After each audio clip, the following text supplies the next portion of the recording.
Alright, in order to make these shells, you're going to need flour, masa harina. Not corn flour, masa harina. And sometimes it's fine, sometimes it's coarse, but I always just put however much I want in there.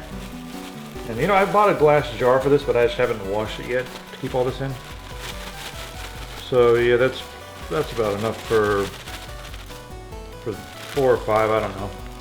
And then you're going to want to put a little bit of flour in there, but not too much. So I'm just going to grab some flour. Yeah, that's probably good. Oh, there's some chunks. Don't be afraid to use your hands, guys. Just integrate that flour. All right, now let's put a little bit of water in here, shall we? All right, I'm just going to cold water. This is filtered water, by the way, from our tap. Just a little bit at a time. We're gonna mix it, and we want it to be kind of clumpy. We don't want it to be too like runny or anything like that. This is not pancake batter at all. Just a little bit more water. You're gonna mix it again. And see, the beautiful thing here is, if you put too much water in there, like I may have done, I don't know, let's see. You can always just add more of the freaking flour, man.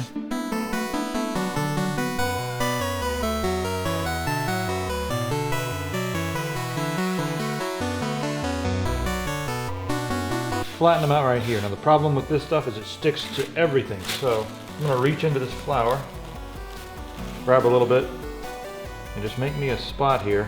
I like to use a lot because this stuff really freaking sticks, and it's annoying when it does. I mean, I always use too much just so it doesn't stick because it pisses me off. Now I'm gonna roll these into balls. About this big. My hands are larger than most, so. Put it right there in the middle. Now you need to flour your hands. Flung flour everywhere. So your hands don't stick to anything. Now that hand is not going to stick. I start pressing it down. You can do this with a rolling pin, but I'm stupid. And I like doing it this way.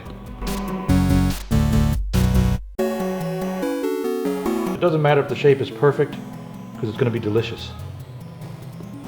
Oh, got a hole right there. If there's any holes, you can patch them. Not nice and round around the edges. I probably could add a little bit more water to this and it would be a little bit more round, but hey, alright, that's pretty good. Not as pretty as it should be. I was hoping I would make a really pretty one for the freaking video. Yeah. Gas flame on about medium-ish. Oh no, I'm getting flour all over the handle. That's terrible. This is a really crappy non-stick pan, but whatever works. There we go, and we're just going to drop it in here. Being careful that none of it folds over. That is ugly. I mean, I know a lot of people, I'm completely awful with arts and crafts, so I'm sure there's some people out there cringing, it's not a perfect circle. That's the sound they're making in their head right now, and they see that it's not perfect. Alright, let's make this one more perfecter. Right, let's get this one going. Try to make this one more round. Oh no, these are breaking apart on the edge today. I probably could have used a drop more water, but I don't mind them dry. They have a nice flavor either way. A bit better of a circle. I don't want that spot right there to be filled in. You can do it. Alright, let's get this one in there too. And I'm gonna make my copy.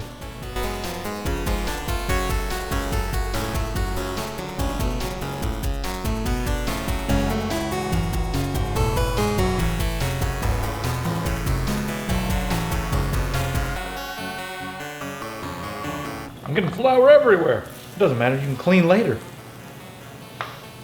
And you know, sometimes it's nice to make like 15 of these at one time and then put them in the fridge. So you can just warm them up the next time. Because it is a bit of a job to do in the morning before breakfast.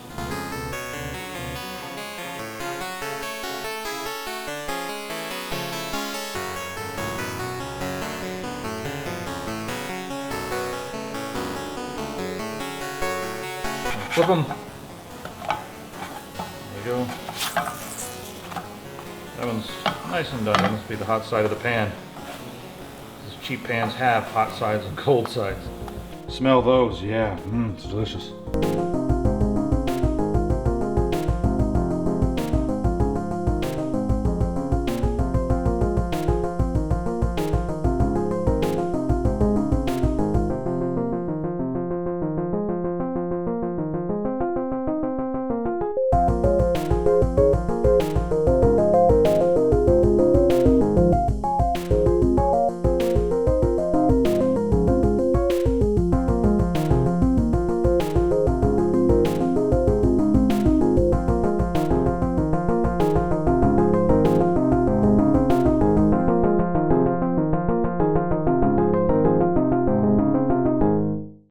After 3 or 4 minutes, these things are done. So I think they're done. Yeah, that's done. Now what you want to do, so they don't get soggy, you want to put them onto a rack like this. What the? Just throw it on there. Just throw it on there, yeah. There you have corn tortillas. I actually like them when they're kind of dry, but I added a little bit more water and see now it's a bit more perfect. So some of you guys that are freaking out that the other ones are kind of cracking on the edges because they're dry, a little bit more water will help.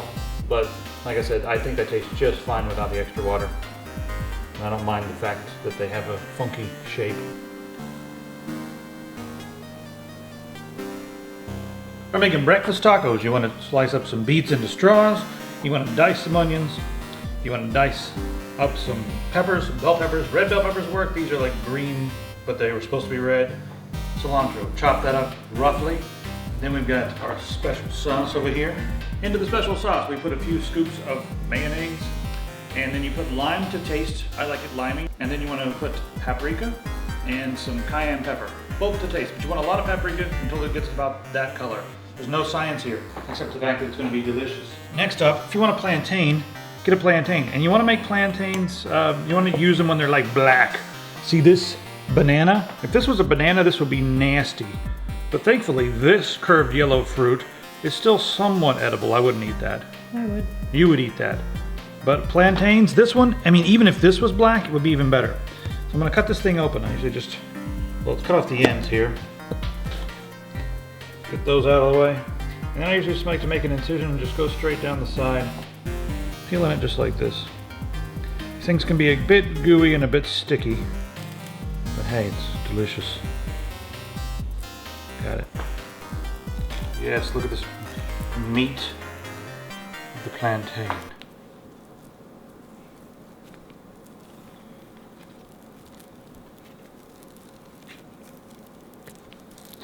Alright, now when I cut these, don't just cut straight down, that's no fun. I have to cut at a slight angle, but that'll give us slightly thicker slices, but also just more interesting. It gives you a bigger surface area. Yeah, bigger surface area as well.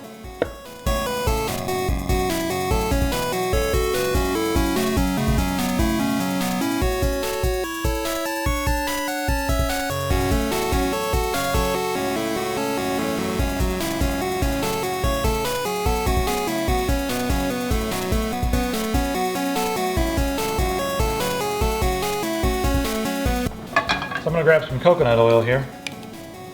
You want a decent bit. Just slop it in there. And that will melt up and be really nice. Whee! Don't burn yourself. Don't do this. At home, do not do this. No one should do this. It is stupid. It is so stupid. Use the spatula and shut up. Coconut oil is good. It's also one of the best high heat oils. And this is something you want to cook on high heat. I mean, you can deep fry these things if you're crazy, but I mean, I'm not crazy and I don't live in Miami anymore, so I don't have to deep fry this crap. I could just pan fry it just fine. Oh no, I'm losing one. Get up, get back on the thing. The counter's clean. And we're just gonna flip these things. They're gonna get nice and golden. They can get a little black too. That's all right.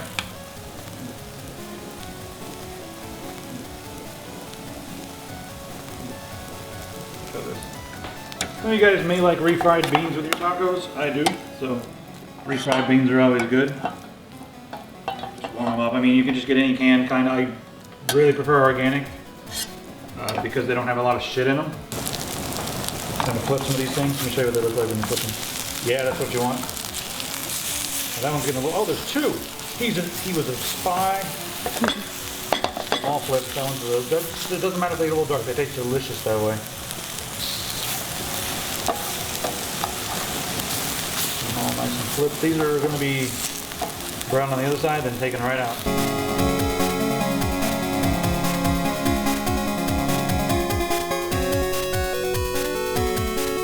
I put some butter in there. The egg kind of like dispersed the butter, but that's okay. You want a cold pan for these eggs. Kind of strange. A lot of people are used to like either scrambling their eggs outside of a pan and then pouring them into a hot pan. But no, we want a cold pan for this. Get them all in there. Still slightly warm, but I just rinse it out with cold water. Kind of a medium flame. You don't want to burn the pan. As soon as the flame's on, you want to start mixing them around. And we're going to scramble these right here in the pan. Now the idea is to get these things warm Cook them quickly. Scramble them the entire time. As soon as it starts sticking to the pan, we're going to move it off a little bit. You know? So we don't want any of them to overcook or burn. We want it to be nice and fluffy when we're done. And then we want it to stop cooking as quickly as possible. The last thing we're going to do to make it stop cooking is throw a nice scoop of Greek yogurt in there. And you want whole Greek yogurt, none of this 2% garbage. It tastes like ass. I want the real deal. If you don't want to do that, you can always use goat cheese. Just get a big clump of goat cheese and throw it in there, or any other creamy cheese that's good like that. Yeah, it's starting to stick a little bit. Move it up. Uh-oh, sticking over there. Yogurt. Yogurt? What's up, man? Not much, bro. I let it sit there while I was goofing off with the damn yogurt. You should never do this. God, no, no. I've ruined everything. Now it's sticking to things. And if you do this correctly, it shouldn't stick very much because you bring it off right when it's starting to stick. So see when it's like starting to get about done right now? We don't want it to keep cooking and the pan stays hot and eggs cook so easily. So I'm gonna turn it off right now. Stir it on for just one more second and then I'll stop it from cooking by putting a nice dollop of Greek yogurt right on top. That's gonna make it also a little creamier. This is gonna, cold Greek yogurt stops everything from cooking. Also, the Greek yogurt is really good on your taco. If you want to just put like a scoop of Greek yogurt on top of the taco, I started talking like Irish from, you know, like one of those YouTubers.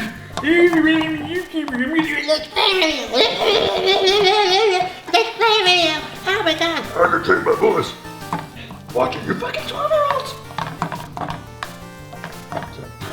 Back to the cooking video. Alright, that's it. The eggs are done and we are ready to fucking eat. So what are you doing? What the hell are you doing with your finger? Painting on some goat cheese. Why are you... Takes me back to my childhood. Why are you using the fork? Because it sticks to the fork. Why don't you use a spoon then? I don't understand. This is so much more effective. Don't be afraid to get dirty. Alright, so you guys can put goat cheese on your shell if you want. Don't be afraid to get dirty. You can always lick your fingers. Unless you're too high class for that, then get the fuck off our channel. This really, really adds to the flavor and texture. It's so worth it. I use beans instead of this, or I'll use some cheddar cheese. Sharp cheddar. Must be aged 3 or 4 years at least. Or else it's no good. Once you have about half of the shell done, then it's good. Next, onion. Now you don't want to grab all the onion that you're going to eat because I'm putting more on top. This is going to And then, when do you do the plantains? Oh yeah, I forgot we have those. Just a nice layer across the bottom. These are hot still. Those are good. They have some sweetness. The same goes for the beets as it does the onion. Just some on the bottom and then some more on the top afterward. Yellow beets are pretty, but they don't have as much flavor. I mean, they're good crunch. But I prefer the red ones. And then the bell pepper, I only put this on the bottom and I don't put it on top. I put it on either way. Now for the egg layer, my favorite layer. Like that. And then it will just fall ever so nicely. And the egg will hold in all the ingredients that are underneath it, for the most part.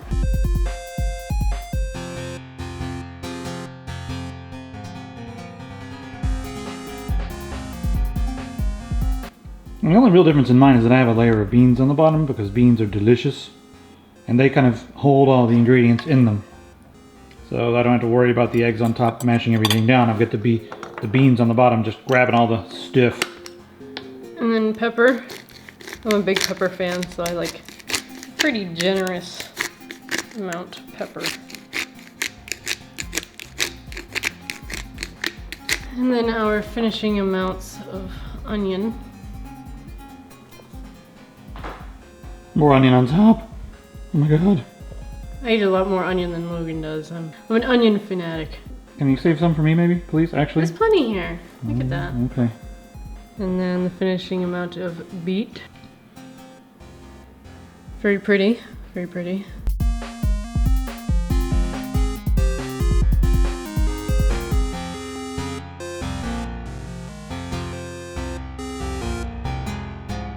And now, this is a complete necessity. This really ties all the flavors together. Nice layer of cilantro. And the cilantro sticks to the sauce. Yum.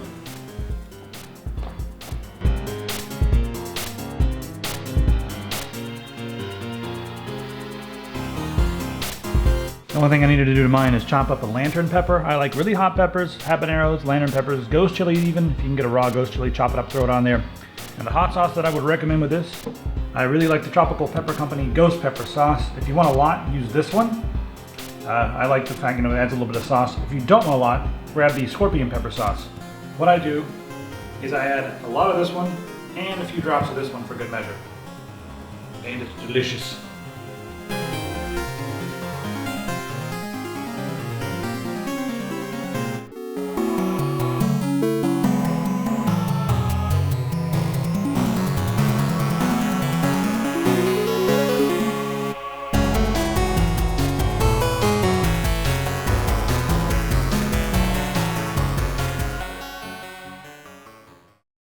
What you're gonna do is you're gonna roll these into small ball-sized? Yeah, So ball-sized. specific. Very ball-sized. It could be beach ball-sized? No. The earth